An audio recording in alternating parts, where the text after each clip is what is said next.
Chill out. Atlanta's an okay team. You saw last night Atlanta had 2 opportunities knocking at the door to beat the Chiefs, and the Chiefs are the best team in the NFL. Atlanta's a good team. I don't think they're as good as Kansas City or your top 4 or 5 teams in the league, but they're a good team. So there's no shame in losing at the very last drive to Atlanta. But yesterday, I felt good about Philadelphia last week losing. This morning, I don't feel very good about Philadelphia, and they won. I've forever defended Jalen Hurts. He's a small quarterback, like a Tua, like a Russell Wilson. Smaller quarterbacks don't tend to see the middle of the field as well because the offensive linemen are 6'5" and 6'6".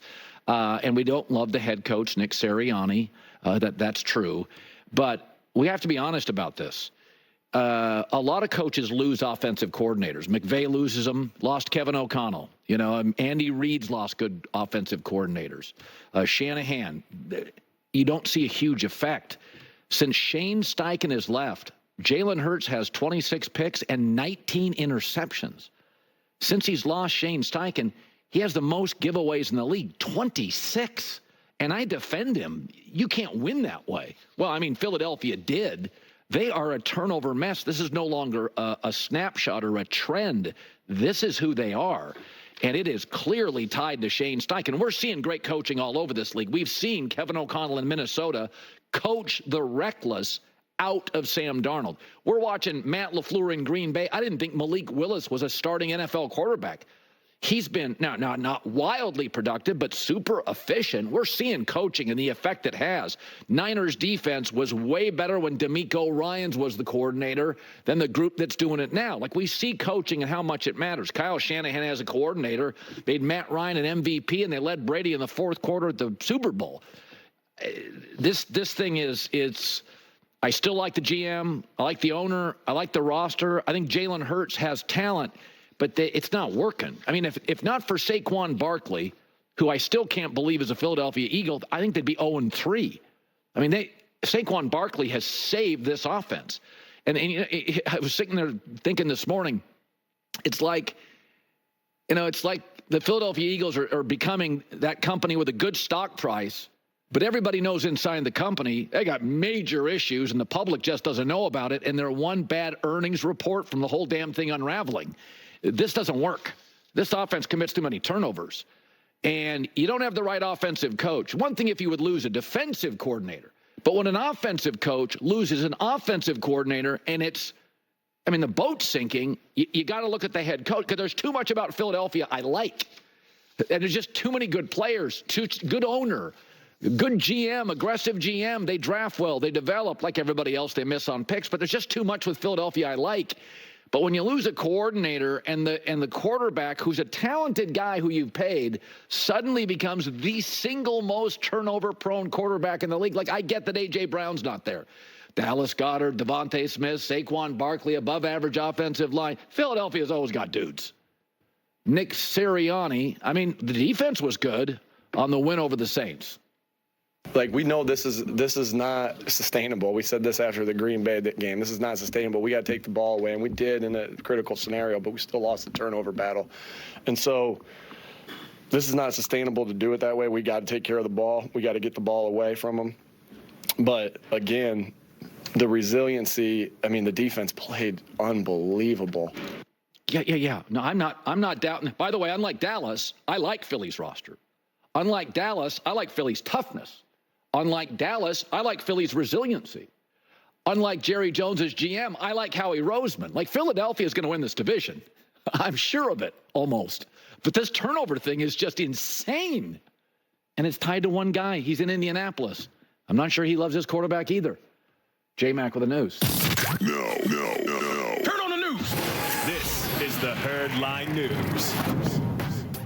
One of the great, impressive performances, Colin, of Week 3 was what Malik Willis and LaFleur did to Tennessee. Can we just say Matt LaFleur is a great coach? Oh, he's excellent. I've been slow to give him props, but he was just awesome the last 2 weeks, Colin. Malik Willis put up 438 total yards, the Packers did. 3 touchdowns in a 30-14 win. LaFleur just gushing about his backup quarterback. I just cannot articulate the job that he's done in this short period of time. People can't fathom it. I promise you. You guys don't get it. I know you think you got it, but you don't get it. What he's been able to do is I've never seen something like this. So hats off to him. Hats off to everybody around him. Guys rallying, having his back. Jordan Love's been instrumental as well. Just giving him the tips and hanging right by his side and helping him out all along the way. No, I think everybody understands this. We know how hard it is. But as good as Jordan Love was, he had 3 years. I think most of us watched Malik Willis. I mean, think about what Tennessee did. Tennessee gave him away. I mean, Tennessee didn't give him a real shot. They said, we like Will Levis better on his tape. They just gave up on him, and Tennessee's done some good things with personnel through the years. They just quit on him. And he didn't join this team long off season. It was during the cuts, the 53-man cut. This kid just got in the building. And by the way, Green Bay's still kind of rebuilding their offensive line, their tight ends and wide receivers, youngest team in the league. This is just insane coaching. It's why am I hard on coaches? Because you can see great coaching in this league. Yeah. What Kevin O'Connell and Matt LaFleur are doing, they've literally coached the reckless out of Malik Willis and Sam Darnold. Sam Darnold was Carson Wentz. You always like, oh, he's got talent. Wild turnovers.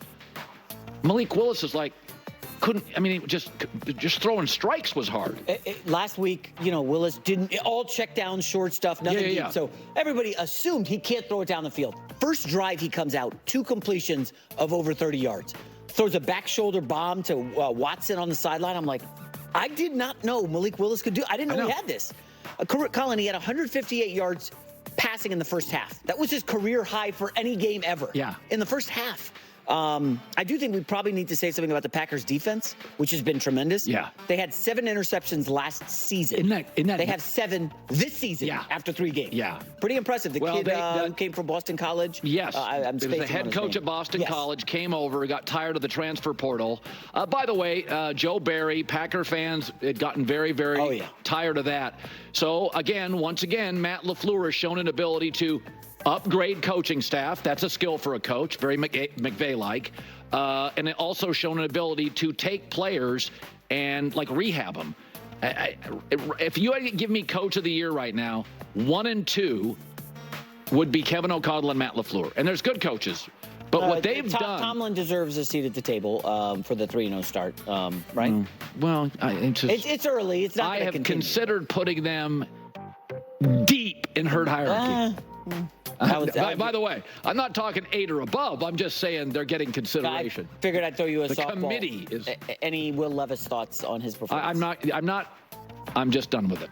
I wish him the very best going forward. That's not going to work. That's not it. The pick 6 is pretty brutal. I'm not... at some point, they're young. I wish them the very best in their future endeavors. But by the way, this is 2 straight weeks that a lot of sharp bettors have gone against LaFleur and Willis. And they got their teeth kicked in both times. Last 2 weeks, I just said on Green Bay. I had a good day yesterday. I said, I'm staying away. I'm no longer staying away. I'm taking the Packers. I know it's the Vikings. It's at Lambeau. Boy, that's the coaching. That's the coaching guru matchup of the year. Kevin O'Connell. Is Jordan Love going to play? We'll see. The line currently I'm seeing is -2.5 Packers. So I would assume they think Love's going to be back. By the way, if you look at the NFC, there's some carnage among the good teams. Like Detroit is not as spicy. The Niners are now 1 and 2 and beat up. Are the Packers the best team in the NFC? Well, I picked the Packers to win the division. I picked the Lions to be a wild card because I just didn't trust. I didn't trust the Lions as a favorite. I trust Green Bay with everything, top to bottom. Mark Murphy down. They know what they're doing. They're just super young. Yeah. And I don't know if a team that young, but if you go to Kansas City last year, the Chiefs defense, it was Chris Jones and a bunch of kids. I know the Seahawks are 3-0, but this Packers team has been super impressive so far. Really impressive. Let's get to the next game. Less impressive is the Texans, who got stomped out by the Vikings. What a beatdown. I did not see this one coming. Vikings moved to 3-0. C.J. Stroud really struggled. Now, Joe Mixon did not play. They had no run game. Cam Akers. And by the way, Brian Flores, defensive coordinator. He's the coordinator of the year so far. Hey, listen, Brock Purdy is a good quarterback. Brock Purdy said they did stuff we'd never seen before. C.J. Stroud with no run game. He's still a young kid. Looked lost. So they showed him on the sideline. He had his head in his hands. Like, what's going on? I can't process. It was brutal. He had 2 interceptions, including one on his first pass of the game. It was tipped unlucky. Here's Stroud on the Vikings' defensive performance. Trying to just stay in the pocket and, deliver as best I could. But, they had some coverages and some pressures that they did at a very, very high level. So, kudos to those guys, and they kicked our butts today. They are a great team, and they will continue to be doing great things. But we know what we are, and that's not what we put on the field.